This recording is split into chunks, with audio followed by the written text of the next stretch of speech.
"Get that man out of here," the receptionist snapped, her voice sharp enough to slice through the chatter of the office lobby. Every head turned toward the door. Standing there was a tall black man in his late 40s, wearing a faded gray hoodie and dusty sneakers. His jeans were slightly wrinkled, and in his hand, he carried an old leather briefcase, the kind that had clearly seen better days. His face was calm, his posture confident, but to everyone else in that shiny, marble-floored lobby, he looked completely out of place. He offered a polite smile, but it didn't stop the whispers. "Is he lost?" a young man near the coffee machine muttered. "Probably here to drop off a delivery," another said, chuckling under his breath. A third voice, higher, smug, added, "Nah, he's probably looking for the janitor's office." A few people laughed quietly, shaking their heads, before returning to their phones and laptops. The man stepped forward slowly, his voice low but steady. "Excuse me, ma'am," he said, looking directly at the receptionist. "I'm here for the morning meeting." The receptionist, a woman in her 30s with sharp eyeliner and sharper words, gave him a quick up-and-down glance. Her eyes flicked from his sneakers to his briefcase, then back to his face. "The morning meeting," she repeated, almost as if the words tasted wrong. "Yes," he replied. "The one scheduled for 9. She frowned, tapping her keyboard.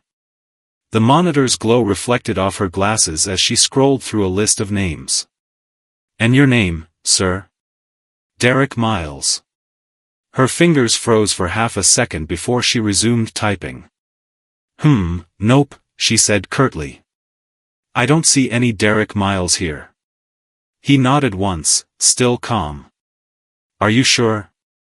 "Yes, I'm sure," she replied, her tone growing sharper. "That meeting is for executives only. Maybe you're looking for maintenance or deliveries. They use the back entrance." For a moment, Derek just looked at her. His eyes were kind but heavy, the kind of eyes that had seen the world judged too quickly, too often. "No, ma'am," he said softly. "This is where I need to be." The receptionist let out a small sigh and motioned toward the door. "Sir, please don't make this difficult. I have a lot to do, and I can't have random people wandering in here." A security guard sitting nearby stood up and walked over. "Is there a problem?" he asked. "Not at all," Derek said, still smiling politely. "I just came for the meeting. That's all." The guard glanced at the receptionist, who crossed her arms. "He says he's here for the executive meeting," she said dryly. The guard chuckled. "Sir, that's for senior staff. I think you might have the wrong building." "No," Derek said again, his voice firm this time. "I'm exactly where I need to be." The guard's polite smile faded. "All right, sir, I'm going to have to ask you to leave." A few employees nearby were now watching openly. Some had that amused smirk people get when they think they're better than someone else. Others just looked uncomfortable, sensing something wrong but too afraid to speak up. Derek took a slow breath, his eyes drifting across the lobby, the shining logo on the wall, the expensive art, the glass staircase leading up to the executive offices. He had built all of it. Every inch of this company had started from his dream, from the nights he'd slept in a car with that same briefcase by his side. He finally looked back at the guard. "I understand," he said quietly. "I'll step outside." The security guard nodded and guided him toward the glass doors. As he pushed them open, the cool morning air hit Derek's face.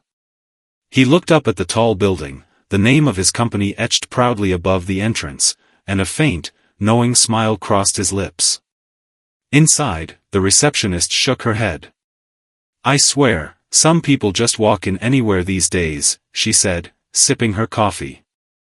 Her coworker leaned closer. "Did you see his shoes? They looked like they've been through a war." The laughter that followed was short but cutting. Out on the sidewalk, Derek stood still, watching the people rush past, businessmen in suits, women on their phones, delivery riders weaving through traffic. He could hear the muffled laughter through the glass doors, but he didn't flinch. Instead, he tightened his grip on his old briefcase and whispered to himself, "So this is what we've become."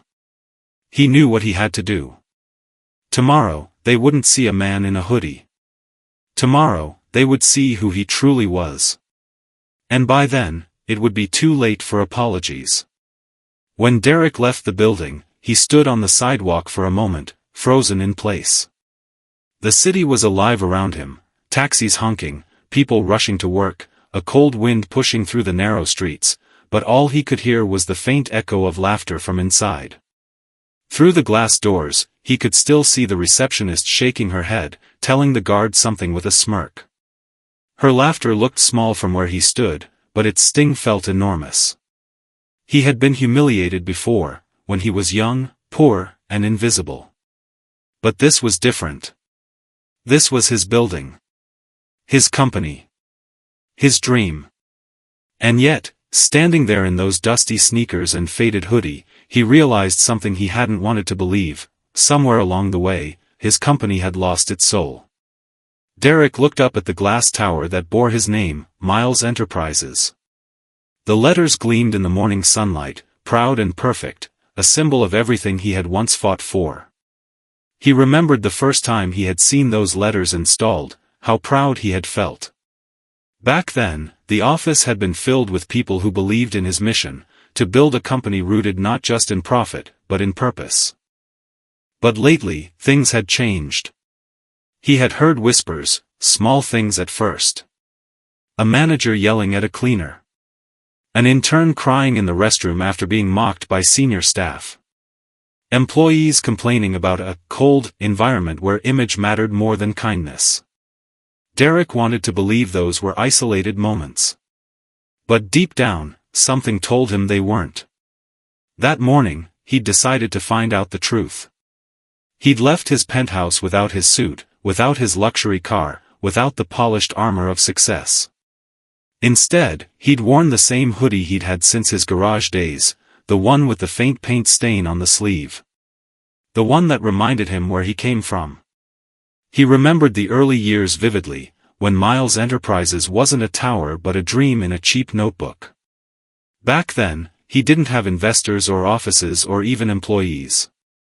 He had hope. Hope and an old laptop that overheated every 20 minutes. He worked nights at a diner to afford Wi-Fi and gas. He'd fall asleep in his car more often than in his apartment because the car was where he brainstormed, where he dreamed. Some nights, he would stare up at the ceiling of that car and whisper to himself, "One day, I'll build something that makes people proud to work for it." And he did. But now, watching his employees laugh at a stranger, laugh at him, he realized how easily pride could turn into arrogance. How quickly success could harden hearts. He turned and started walking down the street, his old briefcase swinging gently by his side. As he passed a young man sitting on the curb, struggling to fix his bike, Derek paused. "Need a hand?" he asked. The young man looked up, surprised. "You sure? It's a mess." Derek smiled faintly. "So was my first company," he said, crouching beside him. Together, they fixed the chain, and the young man grinned in gratitude. "Thanks, sir. Most people just walk by."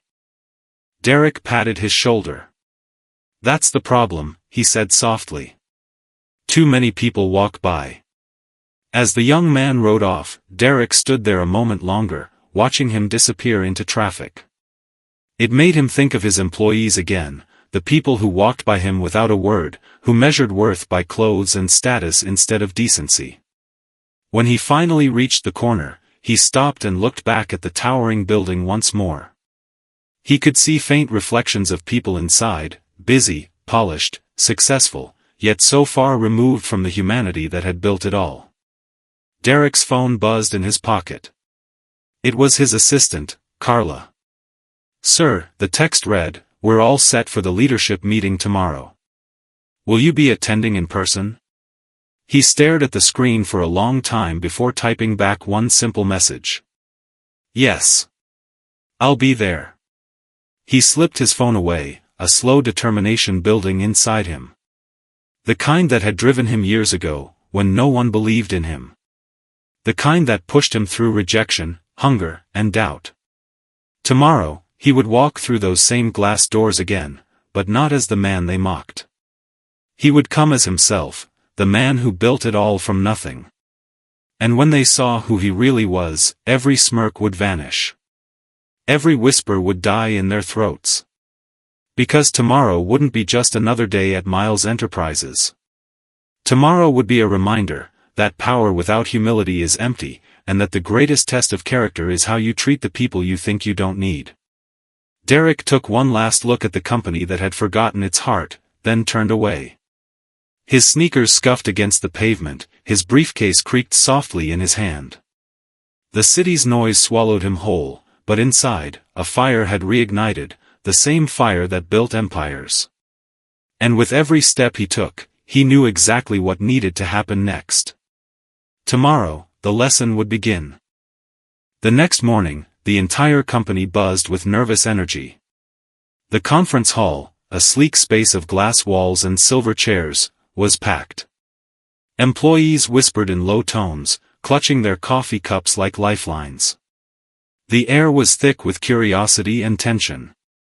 Something big was about to happen. At the front row sat the receptionist from yesterday, her nails tapping anxiously on her clipboard. She hadn't been able to shake the image of that man in the hoodie, the one she'd scolded and embarrassed in front of everyone. She'd even told her friend that morning, half laughing, half worried, that guy really had some nerve pretending he belonged here. But her laugh had felt hollow. Rumors had been spreading since dawn, the CEO's visiting today. Some said he was furious about declining morale. Others whispered he was planning a massive reshuffle. Everyone was on edge. "Do you think he's really coming?" one marketing executive whispered. "I heard he fired a whole department in Chicago last month," another replied. The receptionist straightened her blazer and adjusted her name tag. "We'll be fine," she muttered to herself. "As long as I stay professional." Then, the room fell silent. The glass doors at the back of the hall opened slowly, and footsteps echoed across the floor. Every head turned. Standing there, under the bright conference lights, was the same man from yesterday. Same hoodie. Same sneakers. Same worn briefcase. For a moment, no one spoke. Then came the whispers. "Wait, is that the same guy? Oh no. Not him again. What's security doing letting him in here?" The receptionist's heart jumped into her throat. She hurried forward, forcing a polite but tense smile. "Sir, this area is for staff only," she said, her voice trembling slightly. "You really can't be in here. I don't know how you got past." But before she could finish, another man stepped in behind him, tall, confident, wearing a navy blue suit. He carried a sleek tablet and a calm smile that silenced the murmurs instantly.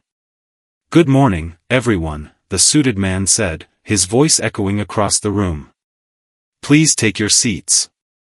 The employees exchanged puzzled looks.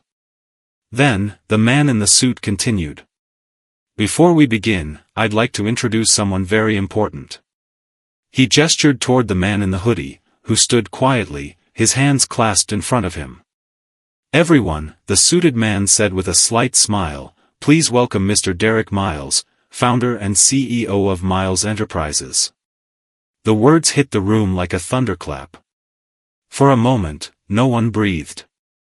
The receptionist froze mid-step, her mouth slightly open. Her clipboard slipped from her hands and clattered onto the floor. The same employees who had mocked Derek the day before now stared at him, eyes wide with disbelief. "He's the CEO," someone whispered. "No way. That can't be true." But Derek simply nodded, his calm smile returning.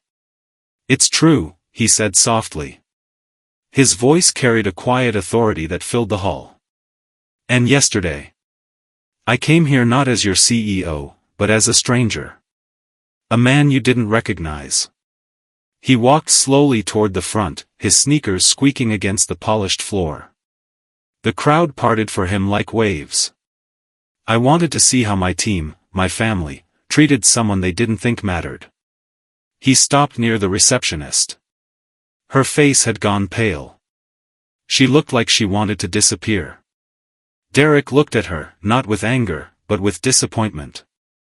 "What I saw broke my heart," he said gently.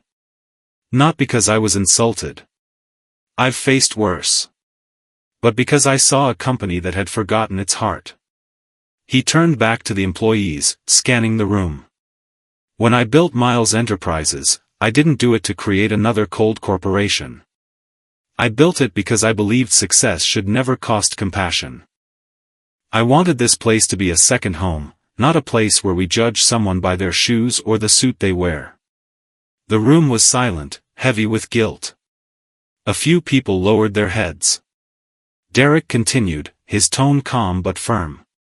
"Yesterday, I came here in plain clothes, the same ones I wore when I started this company. Back then, I didn't have money, but I had values. Respect. Kindness. Hard work. Somewhere along the way, we lost those things. And that ends today." He paused, letting his words settle. "Because no matter how big we become, we will never, ever, be too important to be kind." The receptionist's eyes welled with tears. She stepped forward, voice trembling. "Mr. Miles, I didn't know. I'm so sorry." Derek nodded gently. "I know you didn't.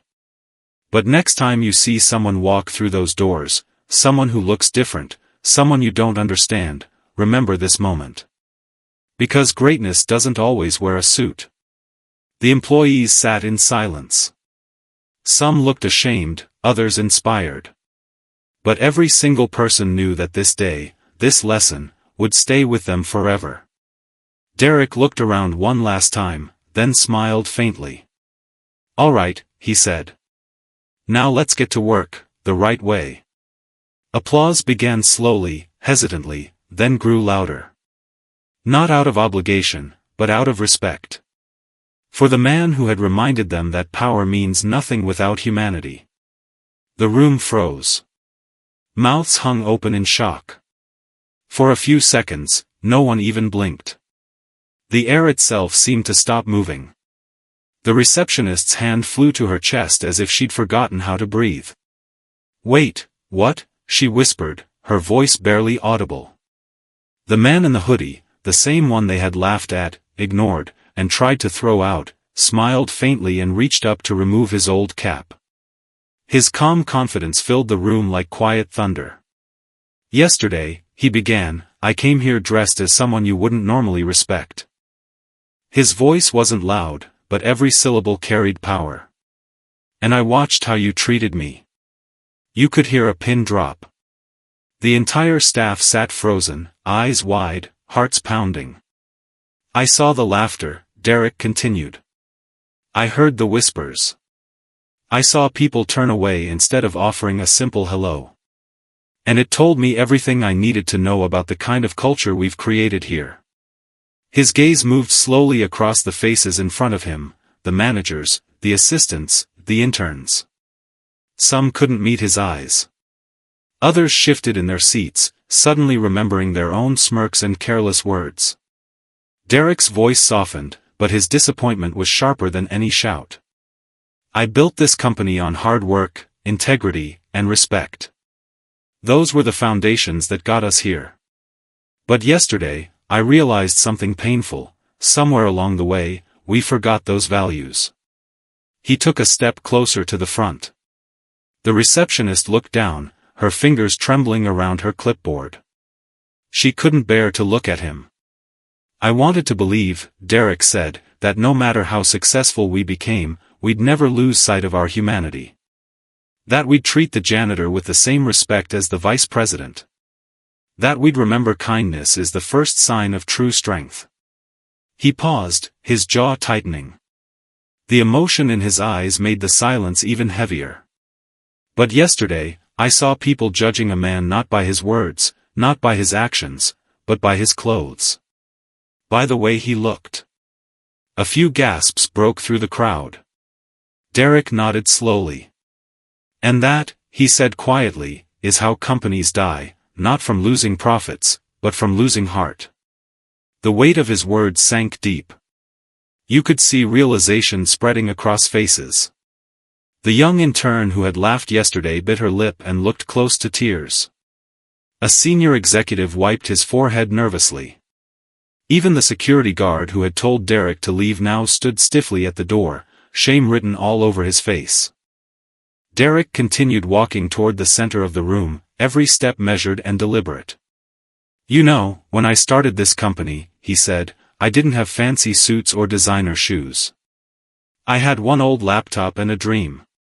I used to eat instant noodles for dinner and sleep in my car so I could save enough to keep this business alive. Every dollar mattered. Every person mattered. He looked around again, eyes glistening now. And I promised myself that if I ever succeeded, I'd build a company where people treated others with respect, no matter their background or status. A company that understood success means nothing if we forget to be human. He stopped in front of the receptionist. She looked like she wanted to sink into the floor. Derek gave her a gentle smile, not mocking, not angry, but full of quiet truth. Yesterday, you didn't recognize me, he said softly. And that's okay. But you didn't have to recognize my face to recognize my worth. Her eyes filled with tears. Mr. Miles. I'm so sorry, she stammered. I didn't mean. He raised a hand kindly. I know, he said. And I forgive you. But this is bigger than you or me. This is about the kind of company we want to be. About the kind of people we want to become. He turned back to the audience, his tone steady and inspiring now. From this day forward, I want every single person here to remember, the suit doesn't make the man. The title doesn't define the woman. What defines us is how we treat others when we think no one is watching. The room was silent. Several people were crying quietly. Derek placed his worn briefcase on the table beside him. This briefcase, he said, tapping it gently, has been with me since day one. It carried the first contract that built this company. And yesterday, it carried something more important, a reminder. He looked around the room again. A reminder that respect isn't earned by wealth. It's earned by compassion. A long moment passed. Then Derek smiled, that same warm, humble smile that had carried him through years of struggle. So, he said finally, let's rebuild.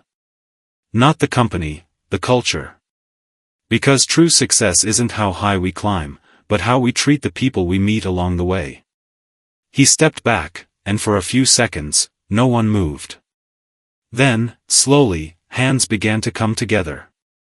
A quiet clap. Then another.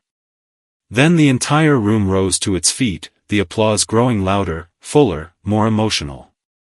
Not for a speech. Not for a CEO. But for a man who reminded them what it truly means to lead. No one moved.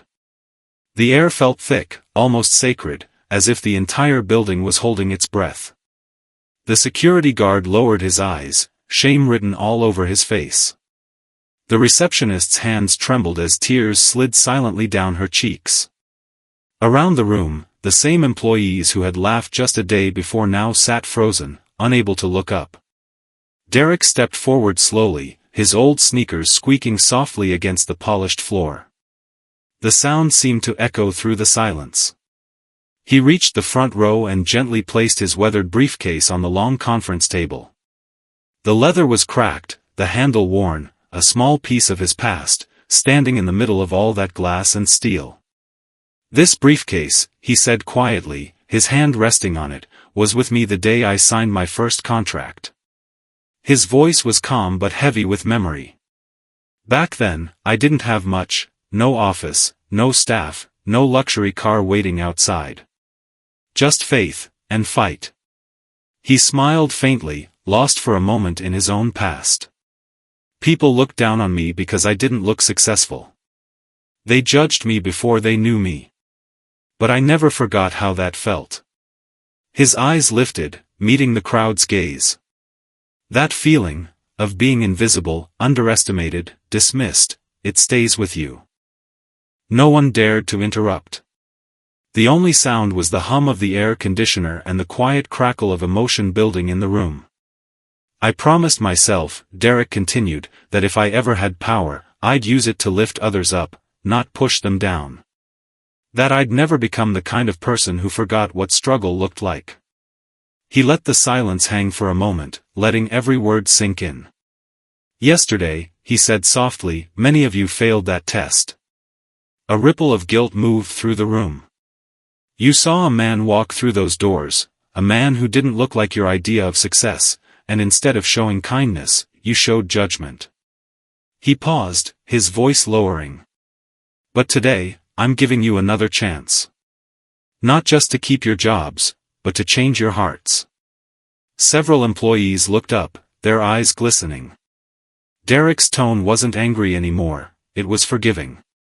Firm, but filled with hope. Because the truth is, he continued, this company isn't just about numbers or profits. It's about people. Real people, with stories, with struggles, with dreams. Every person who walks through these doors deserves respect. Whether they wear a suit or overalls. Whether they drive a Tesla or take the bus. He took a deep breath and turned slightly, looking out the tall windows at the city skyline. When I started Miles Enterprises, I didn't build it for the powerful. I built it for the dreamers. For the ones who were told they'd never make it. For the ones who kept going anyway. He turned back to the crowd, his eyes warm now.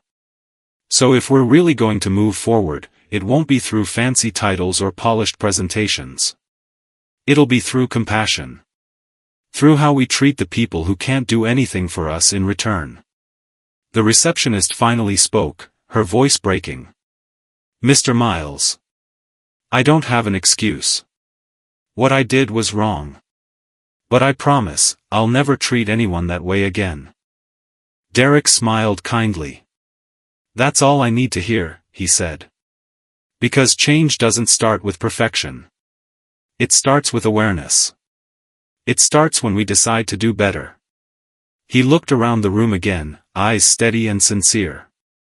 I don't need apologies. I need accountability. I need every one of you to remember that kindness is part of this company's DNA. If you can't carry that value, then no title here will mean anything. For a long moment, no one spoke. Then, one by one, heads began to nod. People wiped their eyes. A few even reached out to shake hands or pat shoulders. The atmosphere had shifted completely, from shame to unity, from guilt to renewal. Derek picked up his briefcase, holding it by the worn handle. This company was built from nothing, he said. But it became something great because we believed in each other. Don't let that belief die. He took a few steps toward the door, then stopped and turned back. His voice softened. And next time, he said, when a stranger walks through those doors, make them feel seen. Because that stranger might just be someone who can change your life. With that, he walked out, the same man who had entered in dusty sneakers, now leaving behind a room full of humbled hearts. The receptionist sat quietly, tears still in her eyes. Then she stood, wiped her cheeks, and whispered, "He's right. It's time we start seeing people again." And from that day on, the company changed. Not because of new rules or new management, but because one man reminded them what humanity looked like. A month later, visitors who entered the lobby were greeted not with suspicion, but with smiles. Employees held the door for delivery workers, thanked the janitors by name, and treated everyone with dignity. Miles Enterprises wasn't just a successful company anymore. It was a better one. And it all began with a man in a hoodie, who taught them that real power doesn't come from status or wealth, but from respect. One by one, the employees began to rise from their seats. Chairs creaked softly against the polished floor, the sound echoing in the heavy silence. No one had told them to stand, it just happened. Guilt, humility, and something new, awakening. The receptionist was the first to step forward. Her eyes were red, her voice trembling like paper in the wind. "Sir," she whispered. I'm so sorry. I didn't know who you were." Derek turned to her slowly. He didn't scold her. He didn't raise his voice. He simply lifted a hand, a gentle gesture that silenced the room again. "You didn't need to know who I was," he said softly. "You only needed to know what kindness looks like." The words hit like a wave. The receptionist covered her mouth as tears rolled down her cheeks. Around the room, others shifted uncomfortably, realizing that the truth wasn't just about one person's mistake. It was about all of them. A murmur began to spread through the crowd, faint apologies whispered under breaths. One man wiped his eyes and said, "I laughed. I'm sorry." Another woman nodded, eyes glistening, whispering, "We all did." Derek looked around, taking in their faces he'd seen for years but never quite like this. They weren't the confident, polished professionals he was used to. They were human again, vulnerable, honest, and changed. He gave a small, understanding nod. "We all make mistakes," he said, his tone soft but steady. "Every single one of us. What matters isn't what we did yesterday, it's what we choose to do today." The silence that followed wasn't awkward anymore. It was cleansing, like a deep breath after a long storm. Derek's voice carried warmth now. "When I built this company, I wanted it to stand for something more than success. I wanted it to stand for respect. For compassion. For people." He began to walk slowly across the room, his sneakers squeaking lightly with each step. The employees followed him with their eyes, listening as if their hearts depended on it. "This company," Derek continued, "was born from struggle. From nights I couldn't afford dinner. From mornings I showed up to meetings in second-hand clothes, praying someone would give me a chance. And the only reason I'm here today is because someone did." He paused, the weight of that truth grounding every word. "A stranger once believed in me when no one else did. He didn't care how I looked. He saw my potential, my effort. That act of kindness changed my entire life." He looked at the receptionist again, not with anger, but with deep compassion. That's the kind of power each of us holds. The power to lift someone, or break them, with how we choose to treat them. A young intern near the back raised her hand timidly. "Mr. Miles, will we get another chance?" she asked, her voice quivering. Derek smiled softly. "Of course," he said. "That's what this moment is about. Redemption." He looked around at everyone, the guards, the executives, the assistants, the cleaning crew who had paused outside the door to watch. "Starting today," he declared, "this company will treat every person, customer, janitor, or CEO, with the same respect." For a heartbeat, the room was still. Then, one pair of hands began to clap. Another joined. Then another. The applause grew, hesitant at first, then stronger, fuller, until it filled the entire hall with sound. It wasn't polite applause. It was emotional. Healing. Real. The security guard clapped with tears in his eyes. The receptionist pressed her hands together, whispering, "Thank you," through her sobs. Even the senior executives, usually so stoic, looked moved beyond words. As the sound swelled, Derek looked out over his team, his family. His lips curved into a gentle smile. This wasn't just applause for a speech. It was a promise. He picked up his old briefcase once more, the same one that had carried his first contract, and held it close. "Let this moment stay with you," he said quietly, his voice calm but commanding. "Because someday, someone else will walk through those doors looking for a chance. And when they do, I hope you remember this day, and choose kindness." The applause grew even louder. Some stood, some cried, some just bowed their heads, but everyone felt the same thing: something had changed. For the first time in a long time, Miles Enterprises didn't just feel like a company. It felt like a community again. As Derek turned to leave, the sunlight streamed through the tall glass windows, washing the room in gold. The once cold corporate space felt warm, alive, reborn. And as the doors closed behind him, one employee whispered to another, "You know, that man didn't just build a company.